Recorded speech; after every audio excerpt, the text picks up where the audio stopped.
Hello friends, स्वागत है आप सभी को राइट कंसेप्ट में। आज हम लोग देखते हैं साइंस में ऑब्जेक्टिव, जिसमें आप लोगों को केमिस्ट्री का फर्स्ट चैप्टर रासायनिक अभिक्रिया एवं उनके समीकरण का शॉर्ट थ्योरी बताए थे, जो एग्ज़ाम के लिए बहुत ही यूजफुल थे। उसी तरह आज आप लोगों के लिए हॉट क्वेश्चन सब जो डायरेक्ट एग्ज़ाम में आने वाले हैं, और ऐसे ही क्वेश्चन आते ही हैं एग्ज़ाम में, तो उसी को देखते हैं। क्योंकि एग्ज़ाम बहुत ही नज़दीक है और बिहार बोर्ड वाले के लिए तो बहुत कम समय बचा है, इसलिए बहुत ही अच्छे अच्छे क्वेश्चन का कलेक्शन करके लाए हैं। तो चलिए स्टार्ट करते हैं हम लोग वीडियो को। फर्स्ट क्वेश्चन मेरा है, और जो क्वेश्चन है उसको सिलेक्ट किए हैं, मतलब सब क्वेश्चन नहीं देखना है। क्वेश्चन को हमने सिलेक्ट किया है, जो अच्छा है आने वाला है उसी सब को डील करेंगे। सेकेंड, रासायनिक अभिक्रिया के दौरान किसी पदार्थ में ऑक्सीजन का ह्रास होना, ह्रास मतलब क्या, लॉस होना, खत्म होना, समाप्त होना, तो उसको क्या बोलते हैं हम? कौन सी अभिक्रिया बोलते हैं? पिछले क्लास में पढ़ाए थे भी, पिछला लेक्चर में बताए भी थे। तो उसे हम कौन सी अभिक्रिया बोलते हैं? अपचयन। अपचयन में क्या होता है कि ऑक्सीजन का रिमूव हटता है और हाइड्रोजन क्या होता है? ऐड होता है। तो फर्स्ट का सेकेंड का क्या हो गया? ए हो गया। उसी तरह क्या है, रासायनिक अभिक्रिया को व्यक्त किया जाता है किस में? अणुसूत्र में, समीकरण में, सरल सूत्र में, संकेत में। तो किस में हम व्यक्त करते हैं? समीकरण से। तो नेक्स्ट क्वेश्चन हम लोगों के लिए है क्वेश्चन नंबर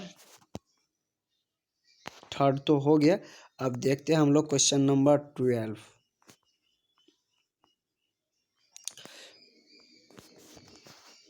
तो 12 में क्या है कि फोटोग्राफी में प्रयुक्त फिल्म पर निम्नलिखित में से किसकी परत चढ़ाई जाती है? इसमें से किसका परत चढ़ाया जाता है? सिल्वर ब्रोमाइड का। सिल्वर ब्रोमाइड का फोटोग्राफी में क्या परत चढ़ाई जाती है? और नेक्स्ट क्वेश्चन हम लोग देखते हैं 17, जिसमें दो या दो से अधिक पदार्थों के संयोग से नया पदार्थ, दो या दो से अधिक पदार्थ को मिलाने पर जो नया पदार्थ का निर्माण बनता होता है, तो उसे हम क्या बोलते हैं? संयोजन व अभिक्रिया बोलते हैं। एक या एक से अधिक, दो मतलब पदार्थ मिलेगा, एक नया चीज़ बनाएगा, तो उसे हम क्या? संयोगी नहीं हुआ, दो चीज़ मिला तो उसे हम क्या बोलते हैं? संयोजन। तो कौन सा अभिक्रिया हो गया? संयोजन अभिक्रिया।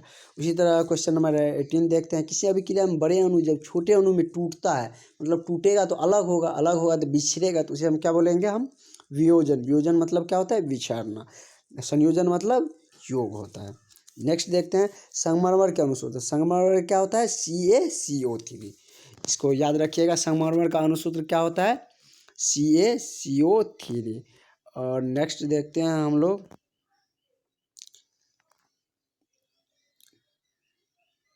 Question number 22। उसमें क्या है कि रेडॉक्स अभिक्रिया आपको बताए थे, क्या सिर्फ ऑक्सीकरण होता है या सिर्फ अवकरण होता है? तो रेडॉक्स अभिक्रिया वैसा होता है जिसमें ऑक्सीकरण और अवकरण, वैसा समीकरण जिसमें ऑक्सीकरण, ऐसी रासायनिक अभिक्रिया जिसमें ऑक्सीकरण और अवकरण दोनों को क्या हो? साथ साथ हो। ऑक्सीजन का ऐड भी हो, हाइड्रोजन का वियोजन भी हो, और हाइड्रोजन का ऐड भी हो और ऑक्सीजन का निकालना भी हो, सब एक साथ होता है, तो उसे हम क्या बोलते हैं? रेडॉक्स अभिक्रिया। इसका आंसर कौन हो जाएगा? सी। तो इस चैप्टर में हम मेनली अपना क्वेश्चन कवर कर लिया। अब हम नेक्स्ट देखते हैं, इसका नेक्स्ट टॉपिक है केमिस्ट्री का अम्ल, भस्म तथा लवण। लेकिन इसमें हमको धातु अधातु का यूज पड़ेगा, इसलिए हम लोग इसको बाद में देखेंगे। पहले हम लोग देख लेते हैं किसका? धातु अधातु को देख लेते हैं, उसके बाद हम उस पर आएंगे। तो धातु अधातु में धातु और अधातु को सिर्फ उसके गुण के आधार पे हम क्लासीफाई करेंगे तो हमें बहुत ज़्यादा क्लियर नहीं हो पाता। जैसे हम बोलेंगे धातु में चमक होती है, अधातु में चमक नहीं होती है। धातु कठोर होता है, अधातु कठोर नहीं नहीं होता है। धातु में एक विशेष प्रकार की ध्वनि सुनाई देती है, अधातु में ध्वनि नहीं सुनाई देती। इसमें हमको कोई यानी कि पहचान का बहुत ज़्यादा क्लियरलिफिकेशन हमको नहीं पता चल पाता। जैसे सोडियम आ गया, मैग्नीशियम आ गया, क्लोरीन आ गया, और इसमें पूछा जाए कि कौन धातु है कौन अधातु है, उस पर हमको सवाल क्लियर करना है तो नहीं हो पाता है।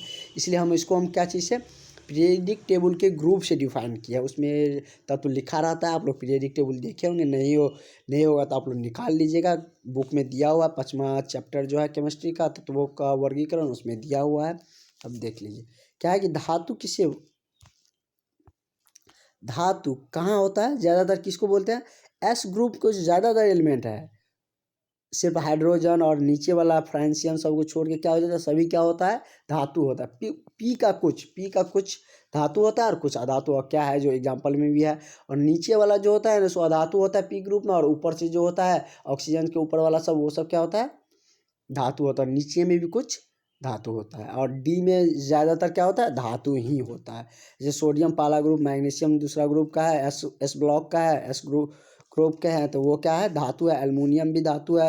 ये लेड, कॉपर, लोहा, टीन ये सब डी ग्रुप का है, ये सब भी क्या है, धातु है। अधातु मेनली देखते हैं, अधातु क्या, पी, सिर्फ अधातु पी ग्रुप में ज़्यादातर तत्व होता है। जैसे हो गया कार्बन, हो गया nitrogen, sulphur, hydrogen, first group में से एक हाइड्रोजन आ जाता है। उसके बाद सातवां में क्लोरीन, ऑक्सीजन, ये सब क्या हो जाता है, अधातु हो जाता है। अब देखते हैं कि एस ग्रुप के जो तत्व होता है ना वो बहुत ही क्रियाशील होता है। इसमें जैसे हाइड्रोजन को छोड़ के लिथियम, सोडियम, पोटासियम हो गया ना, ये सब बहुत क्रियाशील होता है। इसलिए इसे हम किस चीज़ में रखते हैं, केरोसिन में डुबा के रखते हैं। जैसे क्या हो गया एग्जाम्पल के, सोडियम, पोटासियम और लिथियम। अगला देखते हैं हम बंधन हम दो प्रकार के देखते हैं, एक सहसंयोजक बंधन या और एक आयनिक बंधन को हो या वैद्युत सहसंयोजक बंधन को। तो आयनिक बंधन या वैद्युत सहसंयोजक बंधन ऐसे बंधन को बोलते हैं जब दो परमाणु के बीच धनायन और ऋणायन के स्थानांतरण से बनता है। मतलब क्या, मतलब दो परमाणु एक दूसरे को इलेक्ट्रॉन दे और लेकर बनाएगा, आदान प्रदान करके, तो उसे हम क्या बोलेंगे, कौन सा बंधन बना दोनों के बीच, वैद्युत संयोजक या आयनिक बंधन। या प्रायः किसके बीच में होता है, ये अलग से पॉइंट जोड़ा गया है, यह प्रायः धातु और अधातु के बीच में बनता है। और धातु और अधातु आपको क्लियरली बता दिए हैं। धातु और अधातु के बीच बॉन्ड बनेगा तो वो कौन सा बॉन्ड बनेगा, वैद्युत संयोजक और आयनिक बंधन। जैसे NaCl में सोडियम क्या है, धातु, और क्लोरीन क्या है, अधातु है, तो Na+ और सोडियम क्या हो गया, माइनस। तो ये धातु जो होता है ना उसमें इलेक्ट्रॉन को देने की प्रॉपर्टी है, तो वो इलेक्ट्रॉन को लूज करता है, और अधातु क्या करता है, इलेक्ट्रॉन को ग्रहण करता है। उसी तरह पोटासियम और क्लोरीन, और इलेक्ट्रॉन जाएगा, इलेक्ट्रॉन पे निगेटिव चार्ज आता है, निगेटिव चार्ज चल गया तो इस पर पॉजिटिव आ गया, यहाँ गया तो निगेटिव आ गया। उसी तरह पोटासियम क्लोराइड है, तो पोटासियम क्या है, धातु, और क्लोरीन क्या है, अधातु। पोटासियम पे पॉजिटिव चार्ज और इस पर क्या आ जाएगा, निगेटिव। ये क्या क्या टोटली एक इलेक्ट्रॉन दे दिया, ये टोटली एक इलेक्ट्रॉन क्या किया, ग्रहण किया। इसी को हम क्या, इस बंधन को जो बना है उसे हम क्या बोलेंगे, आयनिक बंधन या वैद्युत संयोजक बंधन। और सहसंयोजक बंधन क्या होता है, सहसंयोजक बंधन में साझा करके बनाता है, मतलब 50% तुम शेयर करो, 50% हम शेयर करते हैं, और दोनों का अधिकार सेम रहेगा। तो यह प्रायः किसके बीच बनता है, यह प्रायः अधातु के बीच बनता है। जैसे देखते हैं एग्जाम्पल के तौर पे हो गया H2, हाइड्रोजन क्या है, अधातु है, तो हाइड्रोजन के पास एक इलेक्ट्रॉन, इस हाइड्रोजन के पास भी एक इलेक्ट्रॉन, ये दोनों इलेक्ट्रॉन साझा करके क्या बना दिया, अधातु बना दी। ये दोनों इलेक्ट्रॉन साझा करके कौन सा बंधन बनाया, सहसंयोजक बंधन बनाया, जिसमें ये दोनों जो इलेक्ट्रॉन दिया है ना इसके बीच जो बॉन्ड बनेगा तो इस पे दोनों का अधिकार रहेगा। ये सर्किल का अधिकार है कि इस पे दोनों का अधिकार रहेगा, तो इसका भी जितना अधिकार है उतना उसका भी। कोई भी पार्टनरशिप में बिजनेस भी करते हैं तो ऐसा ही होता है। जैसे नाइट्रोजन है, 2 मॉलिक्यूल्स है, नाइट्रोजन अब क्या को बॉन्ड बनाएगा, नाइट्रोजन 5वां ग्रुप है, जो जिस ग्रुप में है पीरियडिक टेबल में वो उतना ही बंधन बनाता है। जैसे नाइट्रोजन किस में है, नाइट्रोजन 5A में है, 5A में है तो वो 5 को बॉन्ड बनाने की कैपेसिटी है, लेकिन वो क्या को बनाएगा, 3 ही बनाएगा, क्योंकि वो अष्टक पूरा करेगा। लेकिन हाइड्रोजन में ऐसा नहीं, हाइड्रोजन डुप्लेट ही पूरा करता है, तो वो अष्टक पूरा करेगा। तो 8 इलेक्ट्रॉन ऑलरेडी है, तो 5 इलेक्ट्रॉन इसके पास ऑलरेडी है, ये तो 5 नहीं लगाएगा, ये 8 पुराना चाहेगा, तो 3 ही बॉन्ड शेयरिंग में लगाएगा, 3 को लगाएगा तो 3 को उधर से आ जाएगा, तो क्या हो जाएगा, इसका अष्टक पूरा हो जाएगा। उसी तरह ऑक्सीजन क्या है, 6ठा ग्रुप में है, इसके बाद 6 इलेक्ट्रॉन है, तो ये 2 लगाएगा तो 2 उधर से आ गया, तो इसके पास भी क्या हो गया, अष्टक पूरा हो गया। उसी तरह CH4 अपने सब पढ़ते हैं कार्बनिक यौगिक में, तो ये कार्बन किसका, चौथा ग्रुप में है, और हाइड्रोजन क्या डुप्लेट पूरा करता है, और कार्बन को क्या अष्टक चाहिए, तो वो 4 इलेक्ट्रॉन है इसके पास, 4 साझा करके बना लेता है। देखिए कार्बन के पास 2 4 6 2 8 को पूरा गया, और हाइड्रोजन सब डुप्लेट पूरा कर लिया है। उसी तरह क्या है कि सहसंयोजक यौगिक जो होता है ना विद्युत का कुछ अलग होता है। ये सोचने वाली बात है, क्योंकि सहसंयोजक बंधन किसके बीच बनता है? अधातु अधातु के बीच। और अधातु क्या है? विद्युत का कुचालक ही होता है। ये लिखा गया कि सहसंयोजक योगी विद्युत का कुचालक होता है। अब देखते हैं कि कौन सा धातु, अब देखते हैं धातु और अधातु का गुण, मतलब धातु के और अधातु में क्या अंतर होता है और उसका क्या गुण है। गुण ही उसका अंतर मेनली पता चलता है, गुण से ही उनका अंतर पता चलता है कि इसमें क्या अंतर, धातु में क्या अंतर है और अधातु में क्या अंतर है। तो धातु क्या होता है कि धातु में एक विशेष प्रकार की चमक होती है। धातु में क्या होता है कि एक विशेष प्रकार की चमक होती है। शॉर्ट भाषा में लिखा गया क्योंकि एग्जाम बहुत ही नज़दीक है और बहुत ही सटीक लिखा गया है। और अधातु में क्या होता है? कोई चमक नहीं होती है। धातु प्रायः क्या होता है? विद्युत धनात्मक धातु, तो आपको पहले भी बता दिया कि विद्युत का धनात्मक होता है, वो इलेक्ट्रॉन को क्या करता है? लूज करता है। अधातु क्या होता है? विद्युत का ऋणात्मक होता है। धातु ऊष्मा एवं विद्युत का सुचालक होता है और धातु क्या होता है? ऊष्मा एवं विद्युत का कुचालक होता है।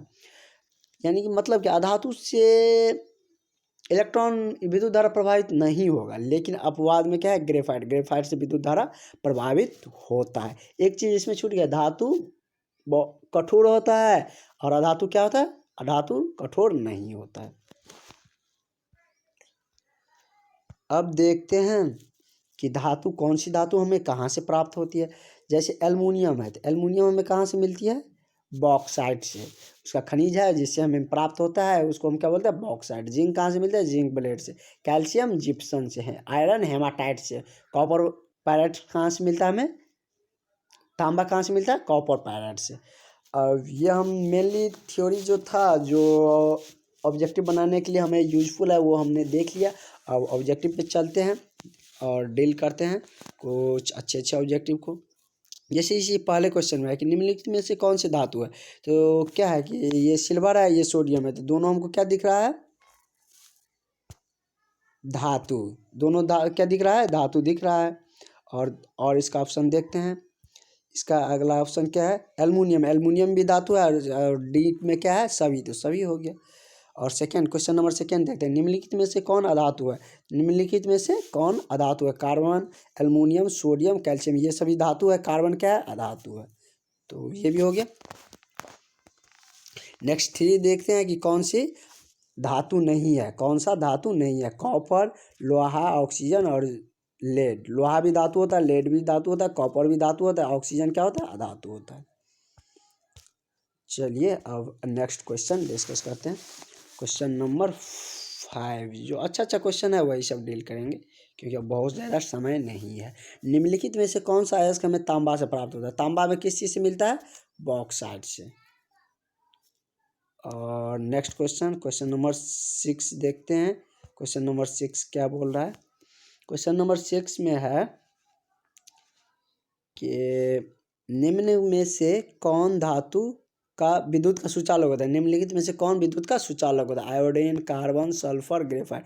इसमें से सभी दिख रहा है अधातु। अधातु तो विद्युत का सुचालक होता नहीं है, लेकिन एक अपवाद में है। ग्रेफाइट क्या है? विद्युत का सुचालक होता है। ग्रेफाइट क्या है? जो पेंसिल लिखते हैं उसमें काला वाला होता है, वही ग्रेफाइट है, जो क्या है? कार्बन के एक अपरूप है, कार्बन से ही बना है।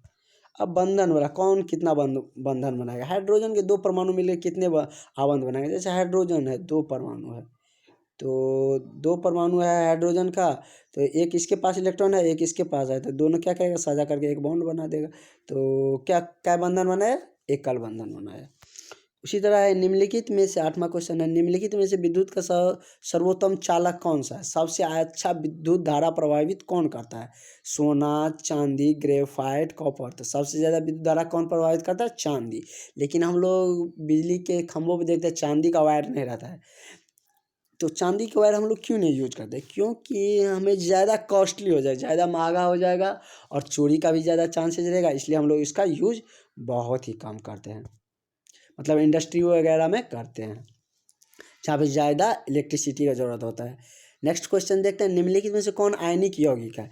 आयनिक यौगिक मतलब क्या? आयन किसके बीच बनता है? मेरे दिमाग में पहले ये आना चाहिए कि किसके बीच बनता है, वो आपको पहले समझा चुका है। किसके बीच बनता है आयनिक बंधन?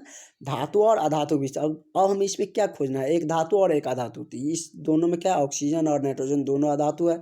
इसमें भी दोनों अधातु, इसमें भी दोनों अधातु, इसमें एक धातु और एक अधातु है, तो यही क्या हो गया? आयनिक बंधन। नेक्स्ट देखते हैं हम। नेक्स्ट क्या है? निम्नलिखित में से किस धातु का गलनांक सबसे कम होता है? मतलब कम ही ताप पे पिघलना शुरू हो जाता है। किसका गलनांक सबसे कम होता है? तो आप लोगों को पता होगा, कहीं पढ़े होंगे कि सोडियम चाकू से भी काट सकते हैं। तो और ये इसलिए बात है कि सोडियम ही का ही कम ही ताप देंगे तो वो पिघलना शुरू हो जाए, कहीं कि वो चाकू से जब कटा सकता है मतलब बहुत नॉर्मल होगा। 2019 में पूछा भी गया है। उसके बाद क्या है, 11 नंबर क्वेश्चन में, निम्नलिखित में से कौन सी धातु साधारण ताप पर क्या चीज़ में पाया जाता है? द्रव में पाया जाता है। धातु जनरली ठोस में पाया जाता है, लेकिन ये पूछ रहा है साधारण ताप पर क्या होना चाहिए? द्रव में। तो कौन से पाया जाता है? मरकरी। और नेक्स्ट क्वेश्चन है, निम्नलिखित में से कौन प्रकृति का सबसे कठोर पदार्थ है? प्रकृति का सबसे कठोर और सबसे चमकीला क्या होता है? हीरा ही होता है। दो तरह से इसे क्वेश्चन अराइज हो सकता है, सबसे कठोर या सबसे चमकीला धातु कौन हो जाता है? हीरा। अब क्वेश्चन नंबर 13 में क्या है कि नाइट्रोजन के द्विपरमाणु के बीच कैसा बॉन्ड बनेगा? नाइट्रोजन का 2 परमाणु लिए, नाइट्रोजन 5वां ग्रुप में है तो 5 को बॉन्ड बना सकता है, लेकिन 3 ही बनाएगा, क्योंकि अष्टक इसको 3 को और आ गया तो वो अष्टक पूरा कर लेगा। तो देखिए नाइट्रोजन के 2 परमाणु के बीच क्या बॉन्ड बन गया? 3 बन गया। तो यह कै बंधन का त्रिआबंध बना लिया। उसी तरह यह है कि निम्नलिखित में से कौन अधातु क्या चीज़ें द्रव में पाया जाता है? निम्न में से कौन से अधातु द्रव में पाया जाता है? तो ब्रोमीन क्या चीज़ में पाया जाता है? द्रव अवस्था में। और नेक्स्ट क्वेश्चन हम लोग देखते हैं, क्वेश्चन नंबर 15। हेमाटाइट निम्नलिखित में से किस धातु का अयस्क है? हेमाटाइट से हमें क्या चीज़ प्राप्त होता है? तो पीछे हम लोग पढ़ चुके हैं, हेमाटाइट से हमें लोहा प्राप्त होता है। बस हो गया। निम्नलिखित में से कौन सी गैस उत्सर्जित करता है जब धातु जल के साथ अभिक्रिया करता है? जब कोई निम्नलिखित में से कौन सी गैस उत्सर्जित होता है, उत्पन्न होते हैं जब धातुएं जल के साथ क्या करता है? अभिक्रिया करता है। मतलब क्या? जल के साथ अभिक्रिया किया तो उसके साथ कौन सी गैस उत्पन्न हुआ? तो ये पूछा है। तो देखते हैं क्या है, क्वेश्चन नंबर 16 था, तो 16 क्या है? सी है। तो हाइड्रोजन गैस मेनली कौन से गैस उत्पन्न करता है? Hydrogen gas. इसमें थोड़ा हम भी कंफ्यूज थे। नेक्स्ट देखते हैं, निम्नलिखित में से पीतल किसका उदाहरण है? तो पीतल किसका उदाहरण है? मिश्र धातु का। पीतल किसका उदाहरण है? कहाँ गया?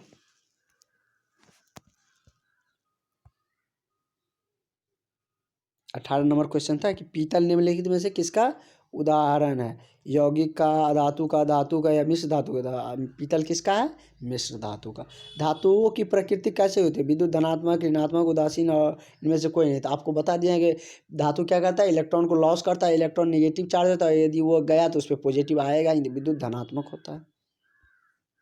निम्नलिखित में से किसको केरोसिन में डुबा कर रखा जाता है? ये ऊपर में लिखा हुआ भी है, थ्योरी में भी।